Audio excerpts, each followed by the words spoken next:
کہ یقیناً دین اللہ کے نزدیک اسلام ہے۔ عزیزان محترم، یہ اللہ کا فضل ہے اور مولا کا کرم ہے کہ میں آج کی مجلس جو شروع کر رہا ہوں یہ میرے 50ویں عشرے کی پہلی مجلس ہوگی۔ اس کا مطلب یہ ہے کہ آدھی صدی، ہاف سینچری کمپلیٹ ہو رہی ہے۔ یہ موقع ہر ایک کو نہیں ملتا۔ میں اس کے سلسلے میں اللہ کی بارگاہ میں سجدہ ریز ہوں، محمد و آل محمد علیہ السلام کی سرکار میں شکر گزار ہوں، اور پھر آپ سب حضرات کا بھی شکریہ کہ آپ حضرات نے میرے ایسے حقیر، جاہل، معمولی آدمی کو اتنی عزت دی کہ مسلسل 50 سال تک اس کی گفتگو کو سنتے رہے اور کہیں پر یہ ظاہر نہیں ہونے دیا کہ اب آپ اکتا گئے ہیں یا گھبرا گئے ہیں۔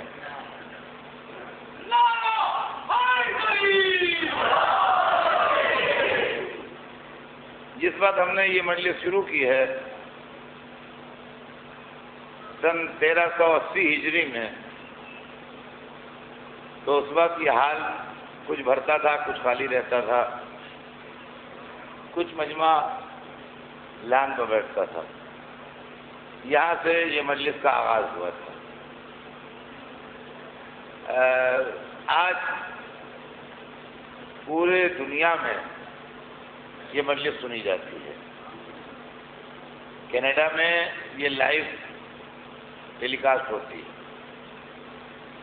امریکہ میں لوگ اس کو سنتے ہیں، یورپ میں سنتے ہیں، گلف میں سنتے ہیں، اور سب کانٹیننٹ میں ہر جگہ جہاں جہاں محبان حسین آباد ہیں وہاں وہاں یہ مجلس سنی جاتی ہے۔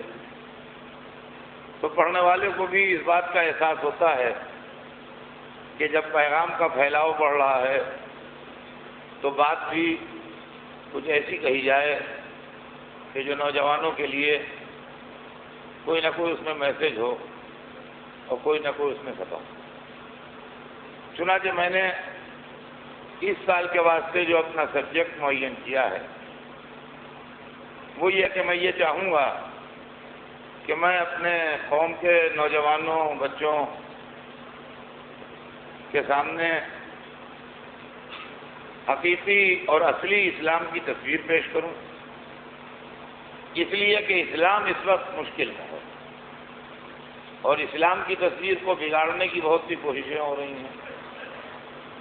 اسلام کے اوپر بہت سے الزامات لگائے جا رہے ہیں، اسلام کے تعلق سے ظلم و دہشت گردی کو منسوب کیا جا رہا ہے۔ لہذا اسلام کے چاہنے والوں کا فریضہ ہے کہ وہ اسلام کے دفاع میں، اسلام کے ڈیفنس میں، اسلام کی طرفداری میں کمر کس کے کھڑے ہوں، اور خالی انہی لوگوں کو جواب نہ دیں جو اسلام کے متعلق غلط تصور رکھتے ہیں، بلکہ ان کو سمجھانے کی کوشش بھی کریں جن کے غلط عمل کی وجہ سے اسلام کی تصویر بگڑ رہی ہے۔ یہ بھی ہمارا فریضہ ہے کہ ہم ان لوگوں کو بھی سمجھائیں کہ آپ کیا کر رہے ہیں، آپ اس طرح سے اسلام کی کوئی خدمت نہیں کر سکیں گے، اس طریقے سے آپ اپنے مذہب کو لوگوں کی نگاہوں میں محبوب بنا کے پیش نہیں کر سکیں گے۔ آپ اسلام کو اس طرح پیش کیجئے جس طرح سرور کائنات نے پیش کیا تھا، آپ اسلام کو اس طرح پیش کیجئے جس طرح ائمہ اطہار نے پیش کیا تھا، آپ اسلام کو اس طرح پیش کیجئے جس طرح علی اور اولاد علی نے پیش کیا تھا۔ اور اگر اسلام اس طرح پیش کیا جائے تو مجھے یقین ہے کہ دنیا کے اکثر افراد اسلام کے متعلق اپنا نظریہ اور اپنا خیال بدلنے کے واسطے مجبور ہو جائیں اور وہ سوچیں کہ کچھ لوگوں کا کردار اسلام نہیں ہے بلکہ قرآن اسلام ہے، سیرت رسول اسلام ہے، کردار آل رسول اسلام۔ تو بہرحال کوشش میری یہ ہوگی جہاں تک ہو سکے اور جہاں تک میری حیثیت ساتھ دے کہ میں آپ کے سامنے اسلام کو پیش کروں اور اسلام کو پیش کرتے ہوئے یہ بھی واضح کروں کہ اسلام کا دشمن کون ہے۔ یہ بات بہت ضروری ہے پتہ لگانا کہ کس کارنر سے ہمارے ساتھ دشمنی ہو رہی ہے۔ تو اسلام کے ریئل انیمی جو ہیں، جو اصلی دشمن ہیں، ان کو بھی پتہ لگانا ضروری ہے کہ کون ہے۔ کہیں ایسا تو نہیں ہے کہ جن کو ہم دشمن کہہ رہے ہیں اصلی دشمن وہ نہیں ہے، کوئی اور ہیں، اور ہماری تحقیق کسی غلط لائن پہ جا رہی ہے، اس لیے کہ ڈاکٹر کی اگر تشخیص بگڑتی ہے تو اس کا نقصان مریض کو پہنچتا ہے۔ لہذا اس بات کی پوری کوشش کی جائے گی کہ اس طرح کی باتیں لوگوں تک پہنچائی جائیں جس سے اسلام کا وہ حسین چہرہ سامنے آئے جو انسانیت کی رغبت کا علاج ہے اور جس کی وجہ سے انسانوں کی اور ہیومنٹی کی بھلائی جس کے اندر پوشیدہ ہے وہ تصویر جو ہے وہ دنیا کی نگاہوں کے سامنے ہے۔ بہرحال ہمیشہ میرا دستور رہا ہے کہ میں آج کی پہلی مجلس میں اپنے سبجیکٹ کو انٹروڈیوس کرتا ہوں کہ مجھے 10 دنوں پڑھنا کیا ہے۔ تو اسی سلسلے میں یہ بات میں نے عرض کی کہ میں آپ کے سامنے اس مذہب کو پیش کروں گا جس کے آپ ماننے والے ہیں اور ان دشمنوں کی نشاندہی کروں گا جنہوں نے اس مذہب کو بگاڑا ہے، جس کے نتیجے میں آج اسلام کی ایک بگڑی ہوئی امیج اور ایک بگڑی ہوئی تصویر جو ہے وہ ہماری نگاہوں کے سامنے۔ میں نے آیت اسی لیے ایسی شروع کی، اس کے پہلے بھی میں اس آیت کو اشرے پڑھ چکا ہوں اور جو لوگ میرے اشرے سنتے رہتے ہیں ان کو یاد ہوگا، مگر وہ مضامین جو پڑھ چکا ہوں کوشش کروں گا کہ وہ ریپیٹ نہ ہو۔ اللہ قرآن مجید میں ارشاد فرما رہا ہے کہ یقیناً دین اللہ کے نزدیک اسلام۔ میں چاہوں گا کہ آج پہلی مجلس میں لفظ دین کی تھوڑی تشریح ہو جائے کہ واٹ از دین، دین کیا ہے؟ عربی لفظ ہے دین۔ دین کسے کہتے ہیں؟ دین کیا ہے؟ دین کیوں ہے؟ دین کا مطلب کیا ہے؟ دنیا میں انسان کو انسان بنانے کے لیے جو طاقت آئی ہے اور جو میسج آیا ہے اور جو پیغام آیا ہے اس کا نام ہے دین۔ میں ڈکشنری کی مدد سے دین کے معنی نہیں بتا رہا ہوں، میں جو مقصد ہے اور جو سینس ہے وہ آپ کے سامنے پیش کر رہا ہوں کہ دین وہ شے ہے جو اس دنیا میں بسنے والے انسانوں کو انسان بنائے، اس کا نام ہے دین۔ دین بھیجنے والا وہی ہے جو انسانوں کا بنانے والا ہے۔ جس نے انسان بنائے ہیں اسی نے دین بنایا ہے۔ انسان بنائے ہیں کہ ان کے ذریعے سے اچھائی ہو، ان کے ذریعے سے دنیا میں پھول برسیں، یہ آگ نہ لگاتے پھریں، ان کے ذریعے امن و امان ڈیولپ ہو، یہ فساد نہ پھیلاتے پھریں، اس لیے انسان بنائے گئے ہیں۔ اور انسان کو انسان باقی رکھنے کے لیے اور انسان کی انسانیت کو ڈیولپ کرنے کے لیے دین بھیجا گیا ہے۔ اور ہم نے انسان کی انسانیت کو ڈیولپ کرنے کے لیے دین بھیجا گیا ہے۔ اب انسان اور دین کا رشتہ کیا ہے آج کی مجلس میں یہی موضوع ہے کہ انسان اور دین کا رشتہ کیا ہے۔ انسان کو کریٹ کرنے والا اور بنانے والا بھی اللہ ہے، اور دین کا بھیجنے والا بھی اللہ ہے۔ دین بھی اللہ نے بھیجا اور انسان کو بھی اللہ نے بنایا۔ انسان کیا ہے؟ انسان اس کائنات کا دھڑکتا دل ہے۔ انسان اس غلام دنیا کا اکیلا آزاد شہزادہ ہے۔ انسان اس کائنات کا حاصل ہے۔ انسان اس دنیا کا آبجیکٹ ہے۔ جتنے مذہب آئے وہ انسان کے لیے، جتنے رہبر آئے وہ انسان کے لیے، جتنے پیغمبر آئے وہ انسان کے لیے، جتنے رشی منی آئے وہ انسان کے لیے، جتنے دیوی دیوتا آئے وہ انسان کے لیے، جتنی آسمانی کتابیں آئیں وہ انسان کے لیے، جتنا کوشش ہوئی سب انسان کے لیے، اس لیے کہ خطرہ کسی اور سے نہیں ہے، خطرہ صرف انسان سے ہے۔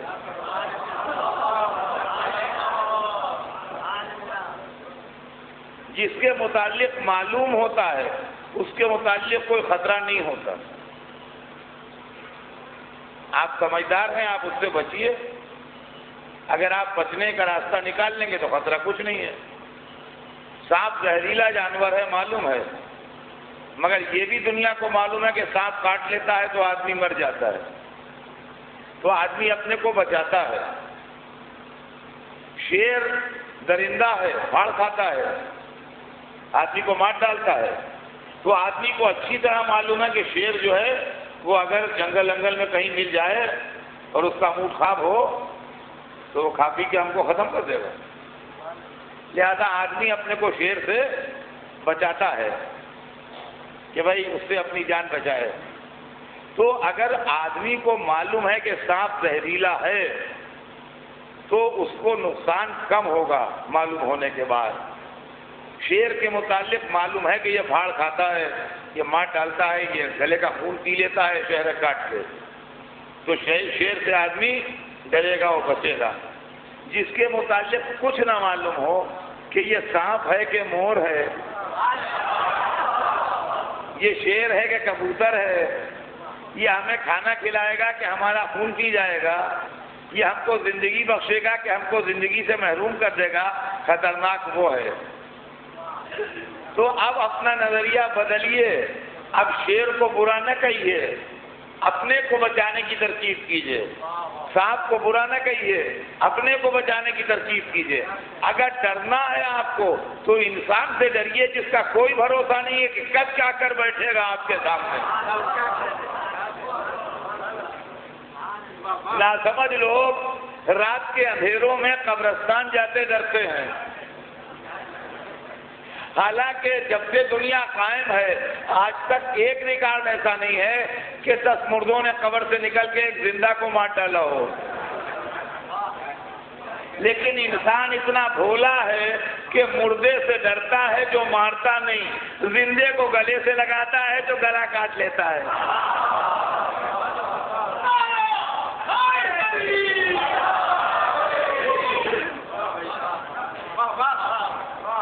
تو عزیزان گرامی، کوئی مذہب آج تک مجھے آپ بتا دیجئے، آپ سب پڑھے لکھے لوگ ہیں، کہ کسی مذہب نے آن کے یہ کہا ہو کہ ہم جانوروں کے لیے آئے ہیں، ٹھیک کریں گے انہیں۔ کسی نبی نے آن کے یہ کہا ہو کہ ہم درختوں کے لیے آئے ہیں، ان کا حساب کتاب ٹھیک کریں گے۔ کسی پیغمبر نے کہا ہو کہ ہم چاند ستاروں کے لیے آئے ہیں، دریاؤں کی ہدایت کے لیے آئے ہیں، ہم پہاڑوں کو ٹھیک کرنے آئے ہیں۔ کسی نے نہیں کہا۔ جو آئے سب انسان کے لیے آئے، جو آئے سب اسی کو ٹھیک کرنے آئے، جو آئے سب اسی کو بنانے آئے۔ تو اللہ جس نے اس انسان کو بنایا ہے، یہ انسان دنیا کی سب سے سافسٹیکیٹڈ، سب سے پیچیدہ، سب سے دشوار اور سب سے مشکل مشین کا نام ہے۔ ابھی میڈیکل سائنس اتنی آگے بڑھ چکی، علم اتنا ترقی کر چکا، لیکن اس انسان کے جسم میں کیا کیا ہے ابھی آپ کسی بڑے سے بڑے ڈاکٹر سے پوچھ لیجئے اور انسان کی فزکس کو جو جانتے ہیں ان سے پوچھ لیجئے، وہ سب کہیں گے کہ ابھی ہم فائنل منزل تک نہیں پہنچے ہیں۔ ہر روز ایک نئی دریافت ہوتی ہے، ہر روز ایک نیا علم کا دروازہ کھلتا ہے، ہر روز ایک نیا چیپٹر کھلتا ہے۔ جینس کے معاملے ہیں تو وہ نئے نئے سامنے آ رہے ہیں، فلاں معاملے ہیں تو نئے نئے روز معاملے سامنے آ رہے ہیں، میڈیکل سائنس ہے تو وہ روز ڈیولپ ہو رہی ہے۔ معلوم ہوا کہ یہ انسان جو ایک چھوٹا سا چلتا پھرتا مجسمہ ہے، اس کے اندر کتنی کاریگریاں چھپی ہیں، ابھی تک خود انسان کو نہیں معلوم کہ وہ کیا ہے۔ اب اس انسان کو انسان کون بنائے گا؟ اس انسان کو انسان وہ بنائے گا جو آج سے 1400 برس پہلے اپنی محفل میں بیٹھ کے انسان کو ایڈریس کر کے کہہ رہا تھا کہ اتدمو انکا جرم صغیر وفیکن سوا آدم الاکبر۔ اے انسان، کیا تو یہ سمجھتا ہے کہ ایک چھوٹا سا مجسمہ ہے؟ ارے تیرے اندر عالم اکبر پوشیدہ ہے۔ یہ کون کہہ رہا تھا آپ کو معلوم ہے؟ یہ وہی کہہ رہا تھا جو ممبر کوفہ میں بیٹھ کے سلونی کہہ رہا تھا۔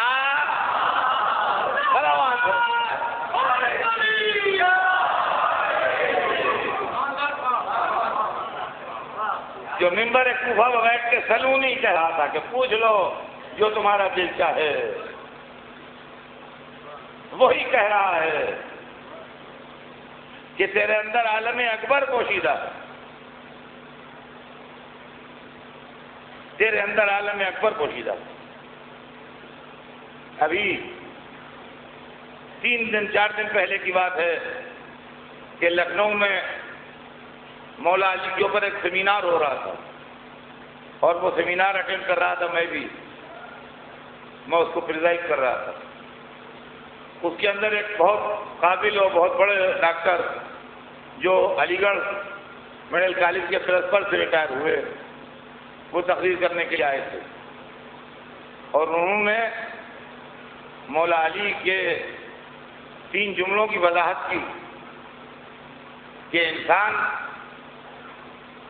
گوشت سے بولتا ہے، ہڈی سے سنتا ہے، چربی سے دیکھتا ہے۔ یہ جملے مولا علی کے ہیں انسان کے متعلق کہ گوشت سے بولتا ہے، ہڈی سے سنتا ہے، چربی سے دیکھتا ہے۔ انہوں نے باقاعدہ ریسرچ پیپر پڑھا، میں اس کا حوالہ دے رہا ہوں اور وہ پیپر میں آپ کو پرووائڈ کر سکتا ہوں جو چاہیں۔ انہوں نے کہا کہ گوشت سے بولتا ہے، ہر ایک کی سمجھ میں آ گیا تھا، زبان گوشت کا ٹکڑا ہے، گوشت سے بولتا ہے۔ انہوں نے یہ بتایا، مجھے میری نالج میں نہیں تھا اس لیے کہ میرا سبجیکٹ یہ نہیں ہے، لیکن وہاں سن کے میں آپ کو بتا رہا ہوں۔ انہوں نے کہا کہ انسانی جسم کی سب سے چھوٹی ہڈی جو ہے وہ انسان کے کان میں ہے اور سننے کا تعلق جو کچھ ہے وہ اس ہڈی سے ہے۔ اگر وہ ہڈی ڈیمیج ہو جائے یا خراب ہو جائے یا ٹوٹ جائے یا کچھ ہو جائے تو آدمی نہیں سن سکتا ہے۔ انہوں نے اس ہڈی کا نام بھی بتایا تھا، لیکن ظاہر ہے کہ میرا وہ سبجیکٹ نہیں تھا، اس لیے میں اس ہڈی کا نام نہیں بتا سکتا آپ کو، لیکن انہوں نے آپ کا پیپر پڑھا، وہ پیپر موجود ہے اور انہوں نے کہا کہ اس کے ذریعے سے آدمی سنتا ہے۔ اس کے بعد انہوں نے کہا کہ جہاں تک چربی سے دیکھنے کا سوال ہے، یہ ہماری سمجھ میں نہیں آتا تھا، اس لیے کہ آئی بال میں چربی نہیں ہوتی۔ تو مولا علی نے یہ کیسے کہہ دیا کہ چربی سے دیکھتا ہے؟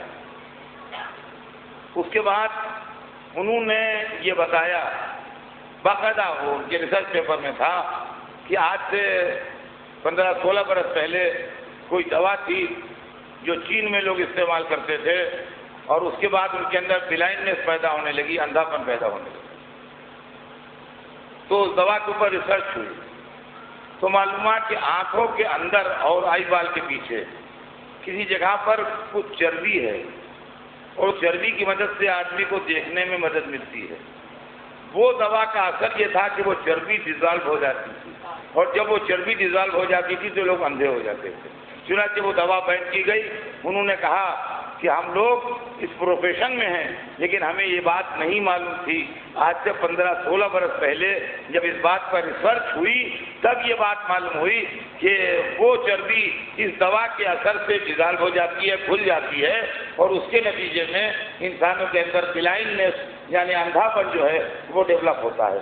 تو کہنے لگے تب ہماری سمجھ میں آیا مولا کا وہ جملہ کہ چربی سے دیکھتا ہے۔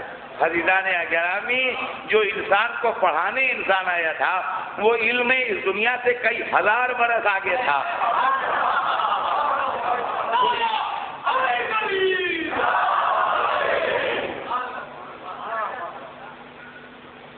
وہ اس دنیا کے علوم کے حساب سے انسانی علوم سے کئی ہزار برس آگے۔ لہذا بہتری باتیں ایسی ہیں جو ابھی انسان سمجھا ہے، بہتری باتیں ایسی ہیں جو انسان نہیں سمجھا ہے۔ میں خالی ریفرنس کے لیے عرض کر دوں کہ ان ڈاکٹر کا نام ڈاکٹر مہدی حسین ہے، اور وہ علی گڑھ مسلم یونیورسٹی کا جو میڈیکل کالج ہے، جواہر لال نہرو میڈیکل کالج، اس کے پرنسپل تھے وہ، اور اس پرنسپل کی پوسٹ سے وہ ریٹائر ہوئے ہیں اور لکھنؤ میں رہتے ہیں۔ اس میرے گفتگو کی تصدیق اگر کوئی کرنا چاہے تو ڈاکٹر مہدی حسین کا ایڈریس میں دے سکتا ہوں، آپ ان کے ذریعے سے اس کی تصدیق کر سکتے ہیں، اور وہ جو پیپر انہوں نے پڑھا وہ پیپر منگا کے آپ خود اس کو دیکھ سکتے ہیں۔ تو میرے عرض کرنے کا مقصد یہ ہے کہ اس دنیا کی سب سے پیچیدہ اور سب سے سافسٹیکیٹڈ مشین انسان ہے، اور خالی یہی نہیں بلکہ ہر مشین کی ماں ہے۔ ماں کا کیا مطلب ہے؟ بھائی ماں ہی سے تو اولاد ہوتی ہے۔ ماں کا مطلب یہ ہے کہ اولاد کو جنم دینے والی ماں ہی تو ہوتی ہے، جس سے اولاد کا سلسلہ ہوتا ہے۔ دنیا میں جتنی مشینیں بنی ہیں آج، چاہے وہ چاند پر جانے والی مشین ہو، چاہے وہ مریخ پر ہمارا پیغام لے جانے والی مشین ہو، چاہے پیچیدہ سے پیچیدہ کمپیوٹر ہوں، چاہے بڑی سے بڑی مشینیں ہوں، چاہے چھوٹی سے چھوٹی مشینیں ہوں، ہارٹ تک رنگ پہنچا دینے والی ننھی سی مشین اور کیمرہ ہو، یا لاکھوں ٹن وزن کھینچنے والی بڑی سے بڑا انجن ہو یا کوئی مشین ہو، ہر مشین اس انسان نے بنائی ہے۔ تو جتنی مشینیں ہیں دنیا میں وہ سب بیٹے ہیں، اور انسان جو ہے وہ ان مشینوں کی ماں ہے۔ تو انسان جو ہے وہ ساری مشینوں کی اور سارے سائنس اور ٹیکنالوجی کی ماں ہے انسان، کہ جس نے سب کچھ بنایا ہے۔ تو دنیا میں چھوٹی سے چھوٹی مشین جب آپ خریدیں گے، یہ ویڈیو کیمرے ہیں، ٹیپ ریکارڈر ہیں، کیمرے ہیں فوٹو کھینچنے کے، گھریلو یوز کی چیزیں ہیں، مائکرو ویو ہے، فریج ہے، ٹی وی ہے، روزمرہ کی ڈیلی یوز کی چیزیں جو گھروں میں استعمال ہوتی ہیں۔ تو جب آپ بازار جائیے گا اور آپ کو خریدیے گا مشین، تو مشین کے ساتھ کمپنی ایک بکلیٹ بھی دیتی ہے۔ یہ جتنے ویڈیو لگے ہوئے ہیں یا یہ کیمرے جن جن نے خریدے ہوں گے سب کو بکلیٹ ملی ہوگی اس کا طریقہ استعمال بتانے کے لیے۔ تو جو کمپنی مشین بناتی ہے وہ بکلیٹ بھی بنا کے دیتی ہے کہ ہاؤ ٹو یوز، کیسے استعمال ہو یہ مشین۔ لہذا اللہ نے جس کو انسان کی مشین کو بنایا تو دین کے نام کی بکلیٹ بھی ساتھ کر دی۔ صلوات بھیجتے ہیں محمد۔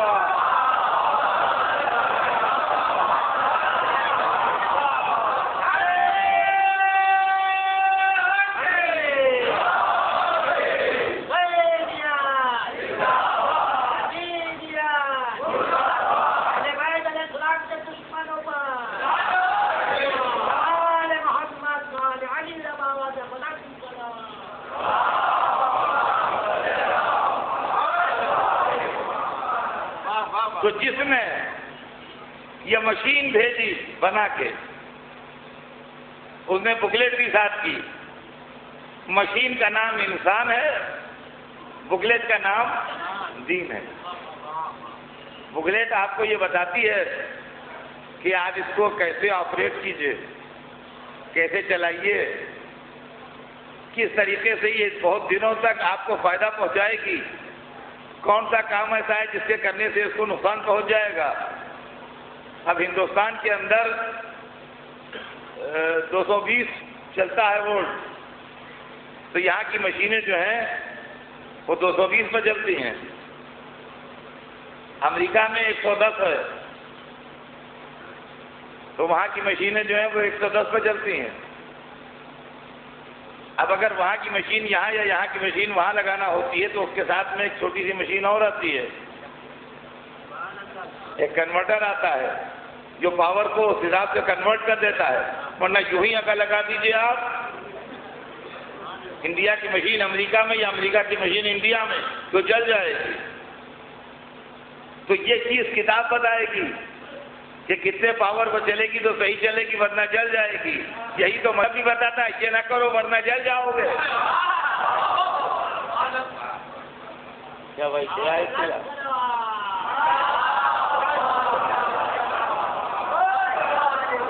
حضرات میں نے یہ کہہ رکھا تھا کہ حضرات علماء کی میٹنگ چل رہی تھی جب ہم نے مجلس شروع کی ہے، تو اس وقت جناب ناصری صاحب جو یہاں کے پیش نماز ہیں اور جو خواجہ مسجد پیش نماز ہیں، جو امامیہ مسجد جو اور جو پیش نماز حضرات ہیں آپ ہم میں، ان کی ایک میٹنگ چل رہی تھی، لیکن وہاں سے یہ انفارمیشن آئی ہے کہ بمبے میں چاند کی کوئی خبر ہندوستان میں کہیں سے نہیں آئی ہے، لہذا چاند رات کل ہوگی، اس لیے کہ اتنی رات آ گئی سمجھیے 9:30 بج گئے، پھر وہاں سے نیوز آئی ہے، تو اس کا مطلب یہ ہے کہ انہوں نے سارے ہندوستان میں پوری تحقیق کر کے، اور جب میں نے مجلس شروع کی ہے تو اس وقت تک میٹنگ جاری تھی، لیکن اب وہاں سے انفارمیشن آئی ہے، تو میں نے کہہ دیا تھا کہ جب انفارمیشن آ جائے تو مجھے انفارم کر دیا جائے تو میں لوگوں کو انفارم کر دوں گا۔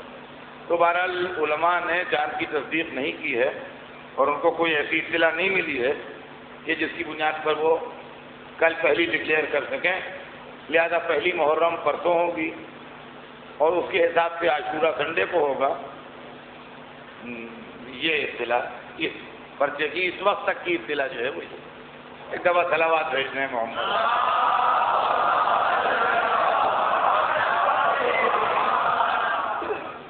تو عزیزان گرامی، یہ جو کتاب ہے یہ بتاتی ہے کہ کیسے استعمال ہو۔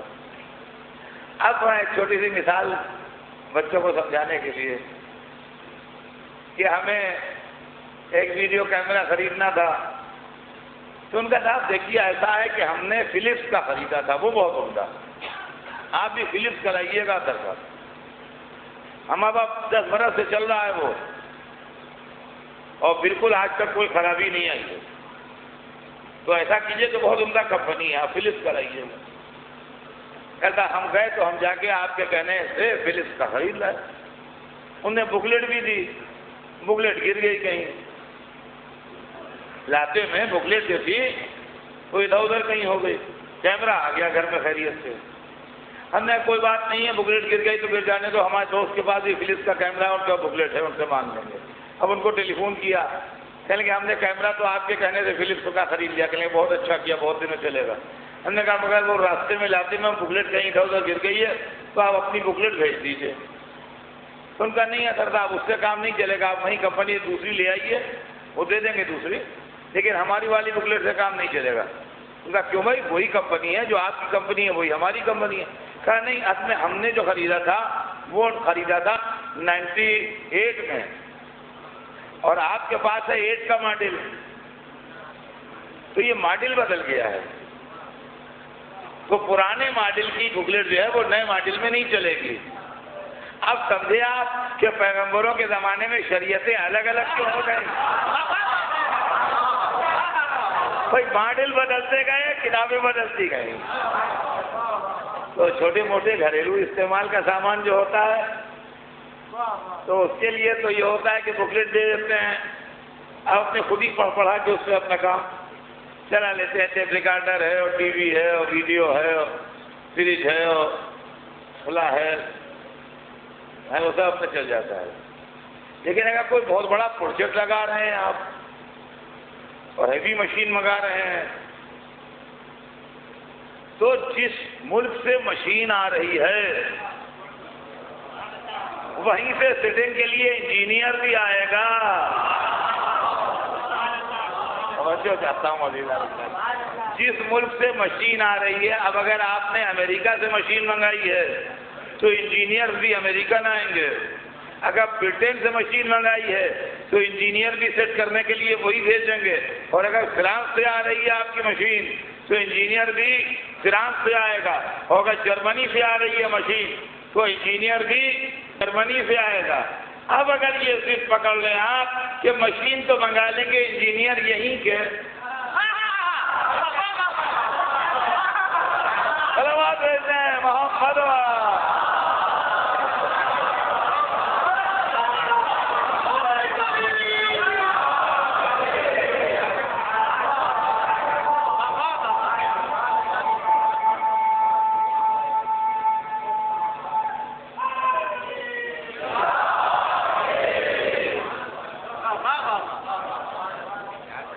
تو یہ بڑی پریشانی میں پھنس جائے گی. اس لیے کہ پروجیکٹ لگ جائے گا مگر پروڈکشن جو ہے وہ گڑبڑ ہو جائے گا. اس لیے کہ جہاں کی مشین ہے وہیں کے ٹرینڈ انجینئر بھی آئیں گے تو کام صحیح چلے گا. یہاں کے لوگوں سے گڑبڑ ہو جائے گی تو نقصان بھی اٹھا سکتے ہیں آپ. مشین تو لگی رہے گی فرانس کی یا جرمنی یا یو ایس یا یو کے کی مگر معلومات پروڈکشن زیرو ہے. وہ عزیزان گرامی اسی لیے ہم کہتے ہیں کہ دین کو بتانے کے لیے رہبر معصوم ہو ورنہ دین رہے گا پروڈکشن زیرو ہو جائے گا. بجائے اچھے مسلمان پیدا کرنے کے دہشت گرد پروڈیوس کرنے لگے تھے. صلوات بھیجتے ہیں محمد.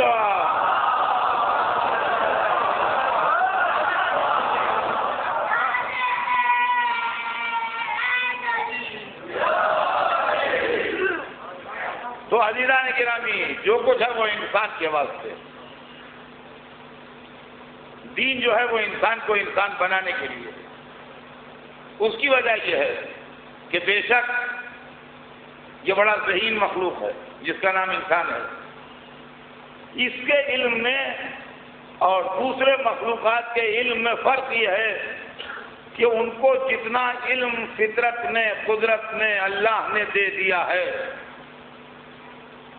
نہ وہ گھٹتا ہے نہ بڑھتا ہے. جانوروں کے پاس بھی کچھ معلومات ہیں. وہ اپنا رزق تلاش کرتے ہیں, وہ اپنے بچوں کی پرورش کرتے ہیں. بعض پرندے بڑے خوبصورت اپنے گھونسلے بناتے ہیں. ان کے پاس بھی کچھ نالج ہے. مگر جو چڑیا جیسا خوبصورت گھونسلہ آج سے 1000 برس پہلے بنا رہی تھی ویسے ہی آج بھی بنا رہی ہے اور ویسے ہی 1000 برس بعد بھی بنائے گی. اس کے علم میں امپروومنٹ نہیں ہے, اس کے علم میں کوئی اضافہ نہیں ہے کہ وہ ڈیزائن بدل دے, عنوان بدل دے, ماڈل بدل دے. یہ چیز نہیں ہے. لیکن انسان آج سے 1000 برس پہلے جیسے گھر بنا رہا تھا ویسے گھر نہیں بنا رہا ہے. اس کے علم میں ڈیولپمنٹ ہے. انسان کے علم میں اور دوسروں کے علم میں, چاہے وہ دوسرے مخلوقات ہوں یا فرشتے ہوں, ان کے علم میں امپروومنٹ نہیں ہے. لا علم لنا الا ما علمتنا. ہمارے پاس بس اتنا علم ہے جتنا تو نے بتا دیا. جتنا تو نے بتا دیا اس کے آگے ہمارے پاس علم نہیں ہے. یہ فرشتوں کا جواب تھا اس وقت جب حضرت آدم بنائے گئے.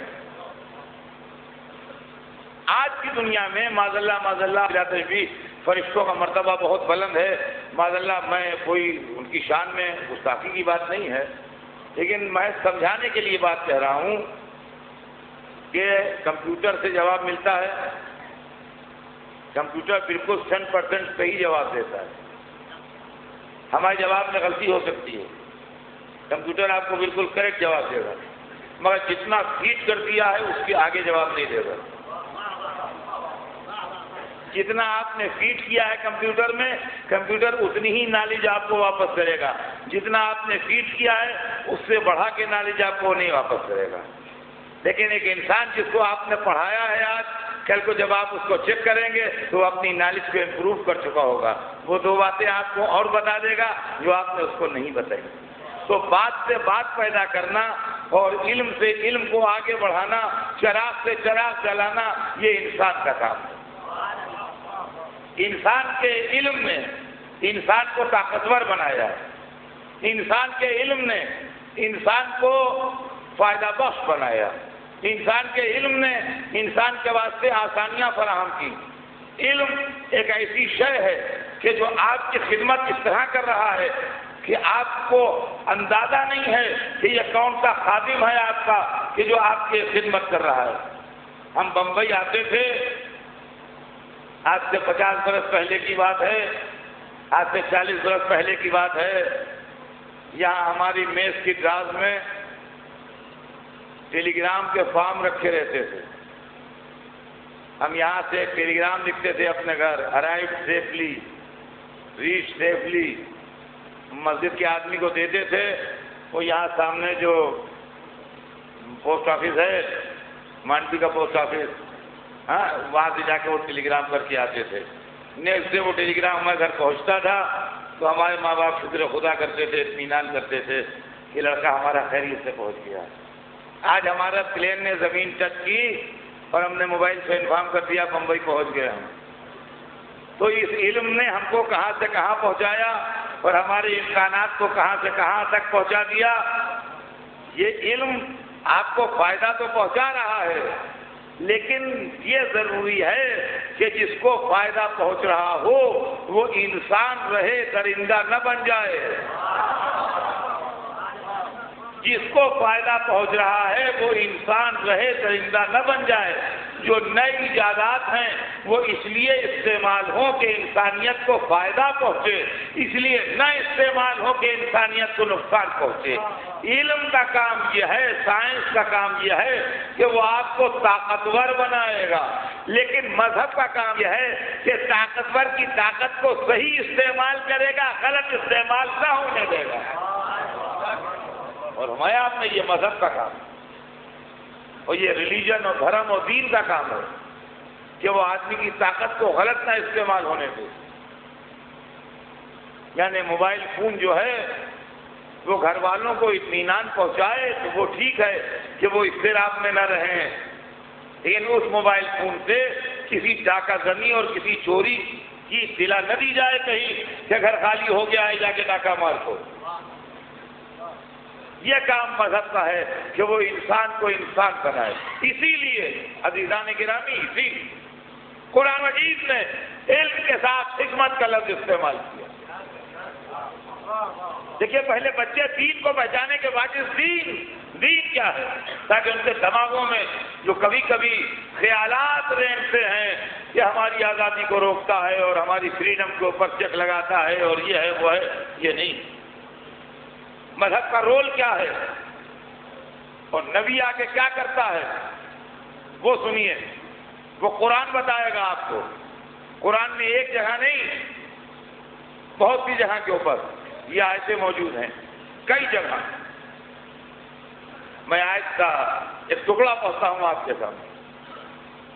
ابتدائی ٹکڑے اس کے بارے میں ہیں، الگ الگ سوروں میں الگ الگ طریقے سے، لیکن جو پیغمبر کی ڈیوٹی قرآن نے بتائی ہے وہ یہ ہے کہ یتلو علیہم آیاتہ ویزکیہم ویعلمہم الکتاب والحکمہ۔ سورہ جمعہ میں بھی ہے یہ آیت، سورہ آل عمران میں بھی ہے یہ آیت، اور بہت سے سوروں میں یہ آیت موجود ہے۔ قرآن میں کئی جگہ اس کا استعمال ہے۔ یتلو علیہم آیاتہ ویزکیہم ویعلمہم الکتاب والحکمہ۔ سورہ جمعہ میں یہ آیت یوں ہے کہ هو الذی بعث فی الأمیین رسولا منہم یتلو علیہم آیاتہ ویزکیہم ویعلمہم الکتاب والحکمہ۔ سورہ آل عمران میں یوں ہے کہ لقد من اللہ علی المؤمنین اذ بعث فیہم رسولا من انفسہم یتلو علیہم آیاتہ ویزکیہم ویعلمہم الکتاب والحکمہ۔ اس کے علاوہ اور بھی بہت سے سوروں میں آیتیں ہیں، لیکن یہ ٹکڑا جو ہے یتلو علیہم آیاتہ ویزکیہم ویعلمہم الکتاب والحکمہ، یہ کام ہے۔ تب میں آپ کو یہ سناؤں کہ اس کا سینس کیا ہے اور اس کا مطلب کیا ہے۔ ایک پیغمبر کی ڈیوٹی، دین لے کے پیغمبر آتا ہے تو پیغمبر کی ڈیوٹی سے آپ کو دین سمجھ میں آئے گا کہ دین کیا ہے۔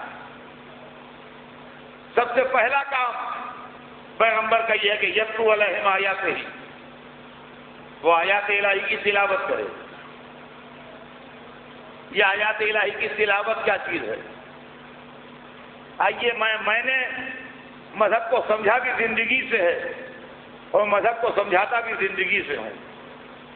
کتابی بحثیں بڑی لمبی ہوتی ہیں اور کتابیں ہر ایک کو اویلیبل نہیں ہوتی، زندگی ہر ایک گزارتا ہے، لہذا زندگی کا تجربہ ہر ایک کو ہے۔ جب گرمی کا موسم ہوتا ہے اور سورج چمکتا ہے تیز اور گرمی بڑھتی ہے تو زمینیں خشک ہو جاتی ہیں، اور ہماری طرف یو پی میں یا اور بہت سی جگہوں پر آپ نے دیکھا ہوگا کہ زمینیں چٹک جاتی ہیں گرمی کی وجہ سے، اور دیہات میں جنگلوں میں ہم نے دیکھا سفر کے دوران کہ زمینوں میں دراریں پڑ جاتی ہیں۔ ایسے عالم میں اگر آپ کچھ بونا چاہیے تو اگے گا نہیں، آپ اس کے اندر کچھ دانے ڈالیے، بیج ڈالیے تو زمین اتنی گرم ہوتی ہے اور فضا میں اتنی گرمی ہوتی ہے کہ وہ دانے جل جائیں گے زمین کے اندر، وہ اگیں گے نہیں۔ پھر اس کے بعد اللہ کی قدرت سے موسم بدلنا شروع ہوتا ہے، اور جب موسم بدلتا ہے تو بارشیں ہوتی ہیں۔ جب بارشیں ہوتی ہیں اور زمین پر پانی برستا ہے تو زمین میں نمی پیدا ہوتی ہے، زمین بھیگتی ہے، اور بھیگنے کی وجہ سے اس کے اندر اگانے کی طاقت ڈیولپ ہوتی ہے اکثر نو، اور اب کسان نکلتا ہے اپنا ہل لے کے اور زمینوں کو تیار کرتا ہے، کھیتی باڑی شروع ہوتی ہے، اس میں دانے ڈالے جاتے ہیں، تو چونکہ زمین میں نمی آ جاتی ہے پانی کے برسنے کی وجہ سے اور دری پیدا ہو جاتی ہے، لہذا زمین کے اندر یہ طاقت ڈیولپ ہوتی ہے کہ درخت اس کے اندر سے اگنا شروع ہوتے ہیں اور کھیتی باڑی کا کام شروع ہوتا ہے۔ عزیزان گرامی، جس طرح جنگل کی زمینیں مئی جون کے آفتاب کی تپش میں اپنی اگانے کی صلاحیت کھو بیٹھتی ہیں، اسی طرح دماغوں کی زمینیں جہالت کے آفتاب کی تپش کی وجہ سے کلمہ حق سمجھنے کی طاقت کھو بیٹھتی ہیں۔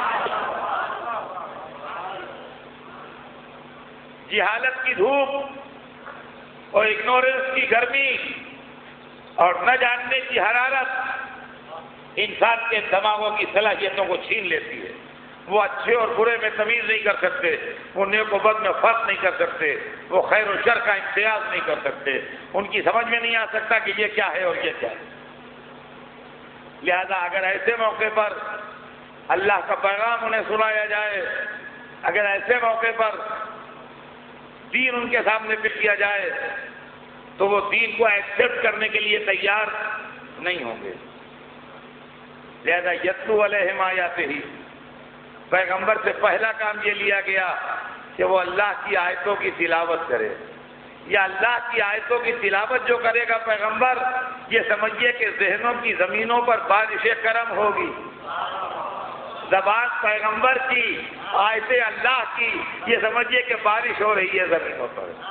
جہالت سے تپتی زمینوں پر بارش ہو رہی ہے، جہالت سے تپتی زمینوں پر بارش ہو رہی ہے۔ سرور کائنات نے اس دنیا میں آنے کے بعد مکے میں کفر کا ماحول ضرور تھا، مگر آنکھ کھولتے ہی یہ نہیں کہہ دیا کہ میں رسول ہوں، ہدایت کے لیے آیا ہوں، بلکہ 40 سال تک اپنے اخلاق سے، اپنے کردار سے، اپنی سیرت سے، اپنے عمل سے، اپنے طور طریقے سے ان گندی اور تپتی ہوئی زمینوں پر کرم کی بارش کرتے رہے، یہاں تک کہ عمر شریف جب 40 کی حد کو چھونے لگی تو مکے سے یہ آوازیں آنے لگیں، وہ صادق جا رہا ہے، وہ امین جا رہا ہے، وہ قریش کا تارا جا رہا ہے۔ یہ کس نے کہا صادق ہے، کس نے کہا امین ہے، کس نے کہا قریش کا تارا ہے؟ انہی کافروں نے جو نیک و بد میں تمیز نہیں کر سکتے تھے، رسول نے اپنے کردار سے ان کے اندر یہ سینس ڈیولپ کیا کہ وہ یہ سمجھیں کہ سچائی اچھی ہے، جھوٹ برا ہے، خیانت بری ہے، ایمانداری اچھی ہے، کردار کی اچھائی قابل تعریف ہے، کردار کی برائی قابل مذمت ہے۔ یہ پہلا اسٹیج تھا۔ یتلو علیہم آیاتہ، آیات الہی کی تلاوت کریں۔ اب جب ذہنوں کی زمین اس قابل ہو گئی کہ اس میں دانہ ڈالا جا سکے تو اب اگے گا، اب اگے گا۔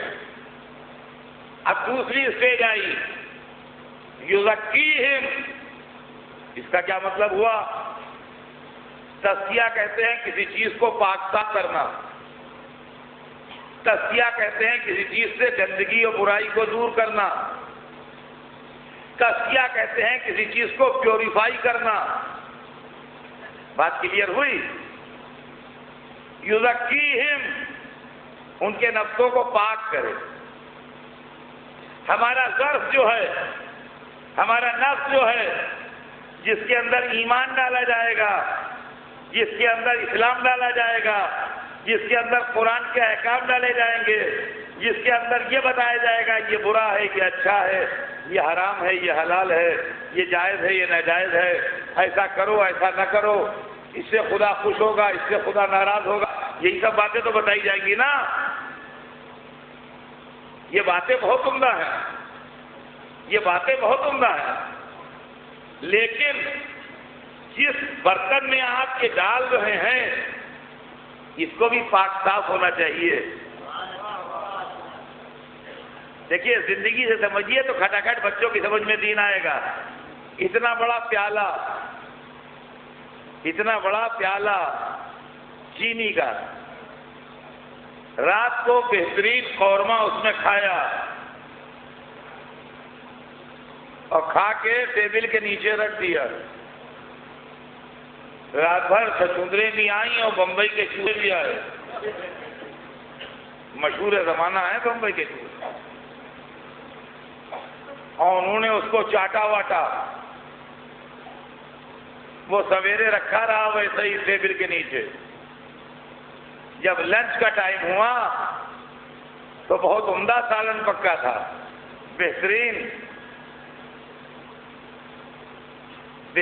چکن تیار کیا گیا، اسی پیالے میں نکال دیا۔ کون کھائے گا؟ اب بتائیے، کسی کو کھلا کے دکھائیے۔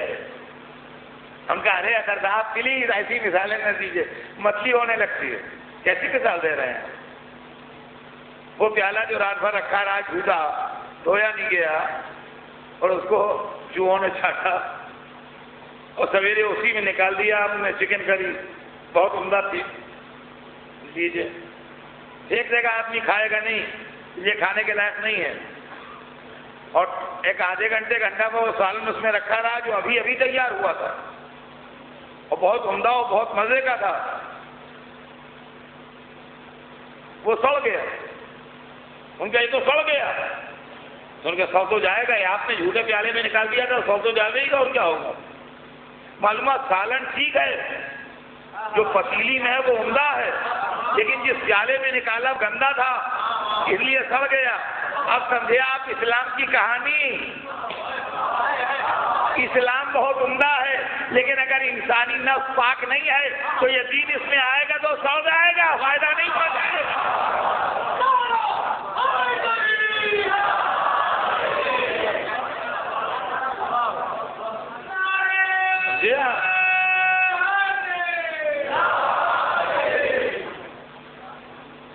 سالن تو بہت عمدہ پکا ہے اور ہر چیز بالکل فریش عمدہ ڈالی گئی ہے، لیکن آپ نے گندے پیالے میں نکال دیا، گندے پیالے میں نکال دیا، وہ آدھے گھنٹے اس میں رہا اور سڑ گیا آدھے گھنٹے کے اندر، لیکن پیالے کی گندگی نے سالن کو سڑا دیا۔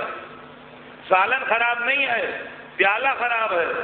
یہی چیز ہمیں دنیا کو سمجھانا ہے، اسلام خراب نہیں ہے، وہ گندے لوگ خراب ہیں جن نے اسلام کو غلط کر دیا ہے۔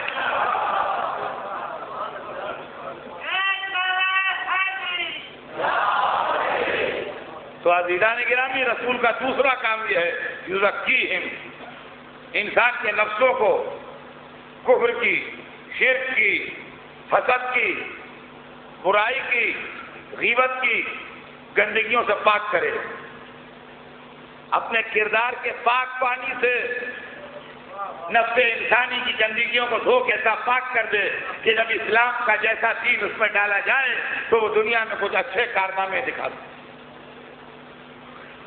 یہ عزیزان گرامی دوسرا اسٹیج ہدایت کا اور دین۔ اب تیسرا اسٹیج آتا ہے وہ یعلمہم الکتاب، اب پیغمبر کا یہ تیسرا فرض ہے اور تیسری ڈیوٹی ہے کہ ان کو کتاب کی تعلیم۔ عزیزان گرامی، مذہب کی تشریح کے لیے اس آیت کی تشریح ضروری ہے، لیکن اب میرے پاس وقت کم ہو رہا ہے، اور اگر میں اس وقت علم کی بحث کروں تو یہ ناسمجھی ہوگی، اس لیے کہ اس چند منٹ کے وقت میں آپ کے سامنے علم کی بحث نہیں کروں۔ بات کل آگے بڑھے گی کہ پیغمبر کا پہلا کام یہ ہے کہ وہ آیات الہی کی تلاوت کرے، دوسرا کام یہ ہے کہ انسانی نفس کو گندگیوں اور برائیوں سے پاک کرے، تیسرا کام یہ ہے کہ تعلیم کتاب کو۔ تعلیم کتاب کی منزل جو ہے دین کے سلسلے میں وہ انشاءاللہ زندگی رہی تو کل عرض کروں گا۔ آج تو اتنا کہ جن کے اندر سے کفر کی گندگی دور نہیں ہو سکی تھی اور ضلالت و بے دینی کے رچ ان کی ذات میں تھے، بجائے اس کے کہ وہ ایک اچھے مسلمان بنتے، انہوں نے اسلام کے نام پر ظلم، فساد، قتل و غارت گری شروع کی، اور اسی چیز کو واضح کرنے کے لیے رسول تو دنیا سے جا چکے تھے، مگر رسول کا نائب، رسول کی گود کا پالا، جس نے رسول کی زبان چوسی تھی، جن نے رسول کی گود میں بیٹھ کے رسول سے فیض حاصل کیے تھے،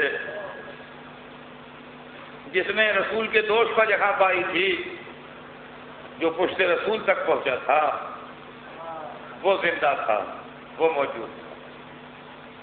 وہ نہیں دیکھ سکتا تھا کہ اسلام کے نام پر ظلم پنپے، اسلام کے نام پر ناانصافی کو فروغ ہو، اسلام کے نام کے اوپر دنیا کے اندر برائیاں پھیلیں، لہذا وہ دین کو بچانے کے لیے اپنے وقت کی سب سے بڑی طاقت سے ٹکر لینے کے لیے اٹھا،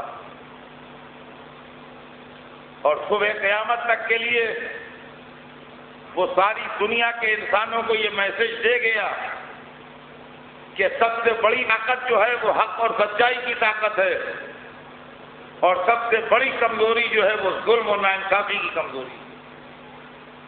یزید جو دنیا کو طاقتور دکھائی دے رہا ہے، یہ دنیا کا کمزور ترین انسان ہے، اس لیے کہ یہ ظلم و ناانصافی کے راستے پر ہے، اور حسین جو اپنے 72 ساتھیوں کے ساتھ بہت کمزور دکھائی دے رہے ہیں، یہ دنیا کے سب سے طاقتور انسان ہیں، اس لیے کہ یہ حق و صداقت کا بول بالا کرنے کے لیے سن 60 ہجری یا سن 61 ہجری میں ہو سکتا ہے حسین ظاہر دنوں کو کمزور دکھائی دے رہے ہوں،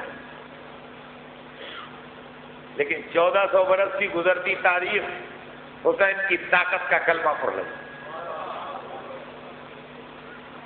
کہ جس نے چھوٹے سے لشکر کو لے کے اور باطل کو ایسی شکست دی ہے کہ آج تک وہ خاک ذلت سے اٹھ نہیں پایا، اور سلام ہو اس پر جس نے باطل کو ذلیل کرنے کے لیے اور حق کے بول کو بالا کرنے کے لیے یہاں سے وہاں تک سب انتظامات کیے۔ حسین اچانک کربلا نہیں پہنچ گئے، جب بیعت کا سوال اٹھا اور جب یہ مسئلہ پیدا ہوا کہ حسین رسول کے نواسے، اسلام کے حقیقی رہبر، دولت و طاقت کی بنیاد پر یزید کو بھی اسلام کا رہبر تسلیم کر لیں اور اس کے ہاتھ پر بیعت کر لیں، تو حسین نے صاف صاف بیعت سے انکار کیا اور کہا میں یزید کی بیعت نہیں کروں گا، یزید کو اسلامی رہبر تسلیم نہیں کروں گا۔ یہ کہہ کے مدینہ چھوڑا اور مکے چلے گئے۔ مکہ جائے امن ہے، مکے میں کوئی کسی کو ستا نہیں سکتا، مکے میں کوئی کسی کو نقصان نہیں پہنچا سکتا، مکہ حرم پروردگار ہے، لیکن مکے میں بھی حسین کو سکون نہیں ملا، اس لیے کہ اللہ کے حرم کا وہی تو احترام کرے گا جو اللہ کا احترام کرے گا۔ جس کے دل میں اللہ ہی کا احترام نہ ہو وہ حرم الہی کا احترام وہ کیا کرے گا اور کیوں کرے گا؟ مگر سلام ہو حسین ابن علی پر، انہوں نے اپنے جانے سے پہلے اپنے جداد بھائی مسلم ابن عقیل کو اپنا نمائندہ بنا کے بھیج دیا، تاکہ دنیا میں کسی کو یہ شبہ نہ ہو کہ حسین اقتدار حاصل کرنے کوفے جا رہے تھے، اور مسلم کو اتنا پہلے بھیجا کہ کربلا پہنچنے سے پہلے خبر شہادت مسلم مل گئی۔ آج چاند ہوا نہیں، محرم کی پہلی رات نہیں ہے، ذی الحجہ کی آخری رات ہے، محرم حسین کی شہادت کا مہینہ ہے، ذی الحجہ مسلم کی شہادت کا مہینہ۔ سلام ہو حسین ابن علی کے سفیر پر،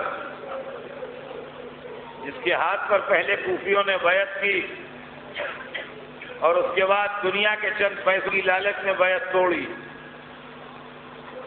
اور مسلم کوفے میں اکیلے رہ گئے۔ مگر حسین کا نمائندہ کبھی سچائی کے راستے سے قدم ہٹاتا نہیں ہے۔ مسلم اکیلے تھے، سفر کی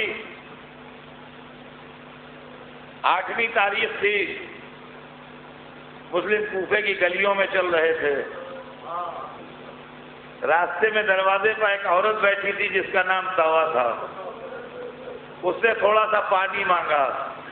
میں کہوں گا مسلم تمہیں پانی مل گیا، تمہارے 1 مہینے بعد حسین کو کوئی پانی دینے والا نہ ہوگا۔ طوا پہچان گئی، اپنے گھر لے گئی، رات بھر مسلم نے طوا کے گھر میں عبادت کی۔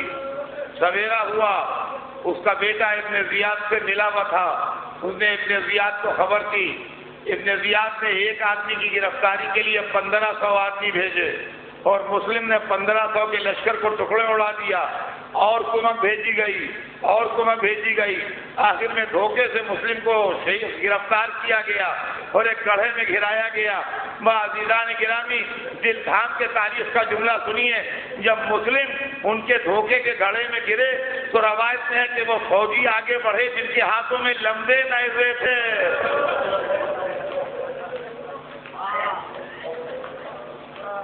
اور اس کے بعد زخمی شیر کو لے کے آئے۔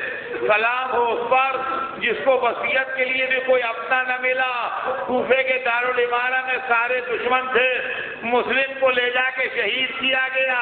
خبر شہادت حسین جب حسین کو ملی تو حسین کا قافلہ راستے میں تھا، حسین نے اپنے چاہنے والوں کو بتا دیا کہ مسلم شہید کر دیے گئے، جس کا جہاں دل چاہے چلا جائے، مگر چاہنے والوں نے حسین کا ساتھ نہ چھوڑا۔ اب جب یہاں بات ہو گئی تو خیمے میں آئے، بہن کو بلایا، کہا بہن مسلم کی بیٹی کو لاؤ، مسلم کی بیٹی کو بلایا، سر پر بٹھا کے زانو پر بٹھا کے سر پر ہاتھ پھیرا۔ یہ بچی حسین کی بھانجی تھی، عقیل کی پوتی تھی، علی کی نوازی تھی تو چھوٹی مگر سمجھ گئی۔ کہا مولا میرے باپ کی خیر تو ہے، آپ تو مجھ پر وہ پیار دے رہے ہیں جو یتیموں کو دیا جاتا ہے۔ میں کہوں گا مولا رقیہ کو جتنا چاہے پیار کیجئے مگر سکینہ کو ہٹا دیجیے گا، اس لیے کہ سکینہ یتیم ہو کے تماشے کھائے گی، تازیانے کھائے گی، کوئی اسے پیار دینے والا